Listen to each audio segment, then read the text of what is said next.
जी Mohsin the power साहब। बहुत शुक्रिया जनाब स्पीकर साहब। और माशाल्लाह मौलाना साहब के हर रोज ही सवालात होते हैं, हम उनके जो स्ट्रगल है उसको अप्रिशिएट करते हैं। जनाब स्पीकर, गुजारिश यह है कि 27 नवंबर को सुबह इस्लामाबाद एयरपोर्ट से मेरी फ्लाइट थी ताजिकिस्तान के लिए, और वहां पर हेरात सिक्योरिटी डायलॉग उनकी इंतजामिया ने मुझे मदऊ किया, तो उसमें शिरकत के लिए मैं जा रहा था और इस्लामाबाद एयरपोर्ट पर मुझे रोक दिया गया बगैर किसी वजह बताए, और सिर्फ ये कह रहे थे वो कि हमें ऊपर से ऑर्डर है, शायद किसी हवालदार ने उनको कॉल कर दिया हो। गुजारिश ये है कि ये एक ऑर्डर है 17 अक्टूबर 2022 को। 17 अक्टूबर को पाकिस्तान की विफाकी काबीना के हुक्म पर मेरा नाम ECL से निकाला गया था। अब उसके बाद 27 नवंबर को जब मैं जाता हूं एयरपोर्ट पे, वो कहते हैं कि आप नहीं जा सकते, और उसके बाद मैं ना जा सका, वापस आए। उसके खिलाफ मैंने प्रिविलेज मोशन भी जमा किया, और आपसे गुजारिश है कि उस मोशन को आप, मैं तो समझ रहा था कि आज वो एजेंडे पर हो गया, एजेंडे पर नहीं, लेकिन वो सबमिट हो सका है, उसको काइंडली आप प्रिविलेज कमेटी में भी भेज दें।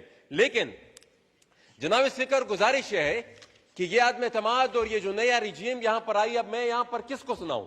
अब मुझे पता है कि मुफ्ती साहब तो हुकूमत के बिहाफ पर मुझे जवाब दे नहीं पाएंगे, लेकिन यहां कौन है मुझे जवाब देने के लिए? मैं अगर यहां पर अपनी फरियाद करूं भी तो कौन बैठा यहां पर मुझे जवाब देने के लिए? ना वजीर दाखिला बैठे हुए हैं कि उनके बिहाफ पर, या ना मुस्लिम लीग उनका और कोई लीडरशिप यहां पर बैठी हुई है। जनाब स्पीकर, हमने इस एतमाद को, इसलिए अदम एतमाद को सपोर्ट नहीं किया था कि हम किसी यहां पर मुराद के पीछे हमारी सियासत थी, यहां पर छोटे मोटे अख्तियारात के पीछे ये होता, ये तो इमरान खान इससे ज्यादा हमें दे रहा था, या यहां पर बैठने वालों के ऊपर कोई सुरखाब के पर लगे हुए हैं। हमने तो इसलिए इस मूव को सपोर्ट किया था कि इमरान खान ने जो अवामी ताकत थी, जो सिविलियन सुप्रीमेसी थी, उसको अपने पैरों तले रोन डाला था। जो अवामी इख्तियार था वो उसने सरेंडर किया था, और उसी की वजह से जो अदम एतमाद की मूव आई, हमने उस चीज को सपोर्ट किया। इसलिए नहीं किया कि ये हुकूमत जो आएगी ये उन्हीं की जो सारे करतूतात थे उसको रेप्लिकेट करेगी। उनसे भी चंद कदम आगे हैं। आई एग्री विद मक्सी साहब। अब जनाब स्पीकर, यही अगर हमारा कंडक्ट हो तो हमें आइंदा के इलेक्शन के लिए इस मुद्दा के साथ अवाम के पास नहीं जाना चाहिए कि हमें वोट दें और हम आपकी नुमाइंदगी करें। आप इस नजरिए और इस सोच और इस मुद्दा के साथ आवाम के पास जाएं कि हमें वोट दे ताकि हमें वहां पर किसी हवलदार की नौकरी मिल जाए। ये नौकरी की सवा और कुछ नहीं है। ये क्या ये हुकूमतें इस तरह चलती हैं? जनाब स्पीकर, ये इस मुल्क में जमहूरियत के लिए यहां के पॉलिटिकल वर्कर्स और लीडरशिप ने काफी कुर्बानियां दी हैं। ये कुर्बानियां इसलिए नहीं दी कि हम यहां पर आकर जमहूरियत का गला कोंट दें, जमहूरियत का गला कोंट दें, और ये जमहूरियत के गले कोंटने के मुतरादिफ ही है। ये हम किस मुंह से आइंदा फिर वोट की इज्जत दो के नारे के साथ आवाम के पास जाएंगे?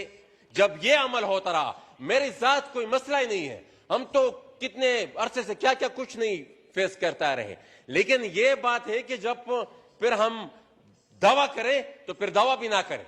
जब हम बात करें और पब्लिक के पास जाएं कि वोट को इज्जत दो के लिए आप हमें सपोर्ट करें, और फिर जब हमें वो इख्तियार हमारे पास आता है तो फिर कंडक्ट हमारा फिर ये होता है।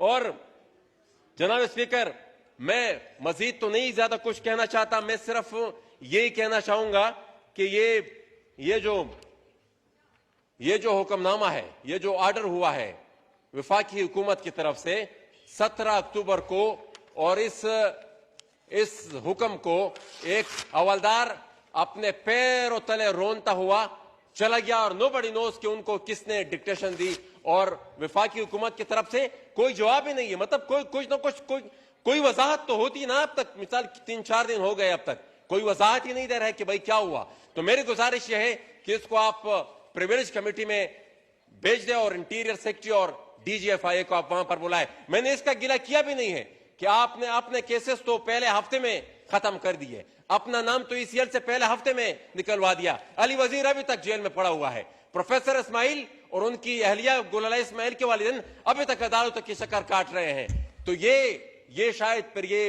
इनकलाब जो आया था, ये जो तब्दीली आई थी, या फिर शायद ये एक सूबे के लिए थी। बहुत शुक्रिया जनाब speaker.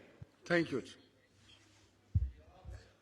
This matter is referred to the Privilege Committee.